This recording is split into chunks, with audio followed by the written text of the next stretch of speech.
தேவன் இந்த உலகத்தில் ஏதாகிலும் செய்ய விரும்பும் பொழுது அவர் ஒரு மனிதனை அழைக்கிறார், ஒரு தனிநபரை அழைக்கிறார். இயேசு கிறிஸ்து பூமியில வந்து நடந்து போயிட்டே இருக்கிறார். நீ வா, நீ வா, உங்களை மனிதர்களை பிடிக்கிறவளாய் மாற்றுவேன். நீ வந்து உட்கார்ந்துன்னு சொல்லல, நீ வந்து ஆசீர்வாதத்தை வாங்கிக்கன்னு சொல்ல, நீ வந்து வேலை செய், நீ வந்து என்னோடு இணைந்து பணியாற்று.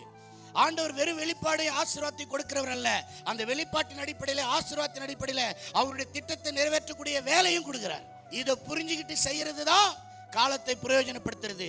ஆண்டவர் எனக்கு என்ன செய்தி சொல்றார், என்ன சத்தியம் சொல்றார், அதை புரிஞ்சுக்கிட்டு அதுக்கு கீழ்ப்படிந்து மாறுவதற்கு மனம் திரும்புவதும் மாறுவதற்கு ஒப்பு கொடுப்பதும், அந்த சத்தியத்தின் அடிப்படையில் எனக்கு என்ன வேலை வச்சிருக்கிறார், நான் என்ன செய்யணும், என்ன சேவை செய்யணும், யாருக்கு போய் என்ன செய்யணும், அதை செய்வதும் தான் காலத்தை பிரயோஜனப்படுத்திக் கொள்வது.